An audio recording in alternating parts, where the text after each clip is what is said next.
Alright gang, today I wanted to talk about the Striker. This is definitely top tier meta. I like to cover as many close range options as I can for Resurgence ranked. I know everybody doesn't have all of the guns leveled up, so I like to cover all of the top tier viable options on this channel and break down the recoil patterns. So when you bring it into game, you know what to do and what to expect when you use this gun.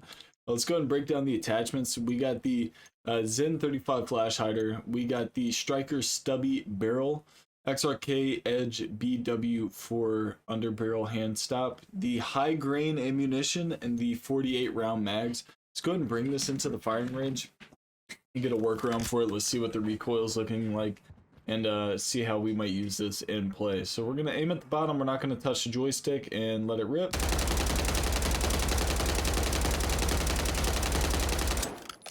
As you can see, this thing is crazy horizontal recoil. It kind of snakes there for a second. We're going to dump another mag beside it.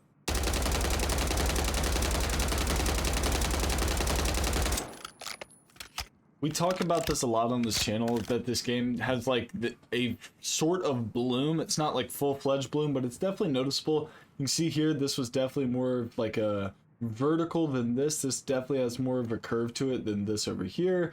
It looks like it broke to the right a little bit sooner than it did on the left, and then it looks like it went a little more vertical on this side compared to the left side, where it kind of peeled off to the right. Maybe this peels off to the left just a little bit more. Regardless, we know that we need to pull this thing straight down and then to the left. Okay, if we go down and to the left within this time frame, we should be able to kill. Let's set our dummies to 3 plates. What we're going to do here is we're going to see how many shots it takes to kill. It takes 9 shots to kill this gun, so we think to ourselves 1, 2, 3, 4, 5, 6, 7, 8, 9.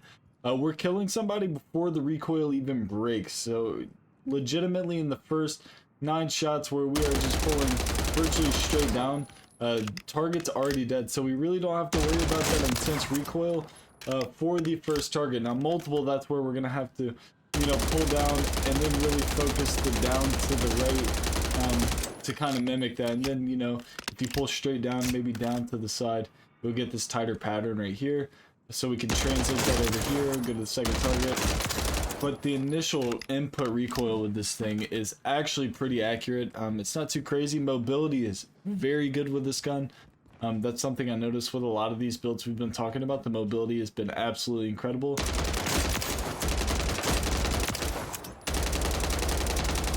Long shots are not happening. I know I didn't give myself enough time to let the recoil reset there, but it is a little bit hectic. Recoil is a little bit crazy here. Let's go ahead and reset these targets. Let's see what our long range is looking like from scratch. It's really not that bad if you had to shoot at a target that deep. Let's get some target movement in the mix.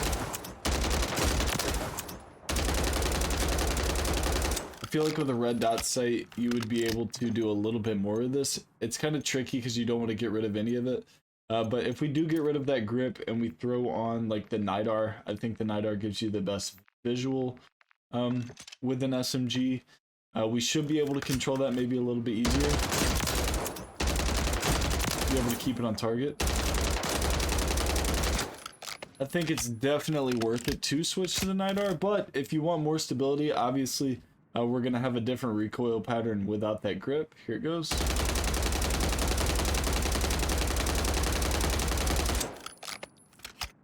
You see without the grip, it's more left to right. It doesn't have as much as an advanced curve in it, you know, like hard to the left, but it's more sporadic in the terms up that. But for me personally, I zigzag left to right when I shoot, so I prefer when a recoil pattern does that. So this build might be better if you are somebody that moves around a lot when you shoot.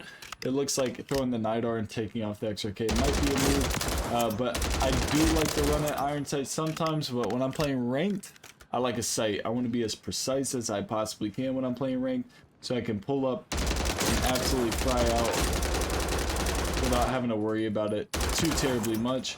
Again, it is a heavy recoil pattern, but this is a top tier viable option for you if you do not have your other guns leveled up. Gang, listen, if you're new to the channel, enjoy the content, man, hit that sub button, crush that like button. I'll catch y'all tomorrow for another heater. Let's get it.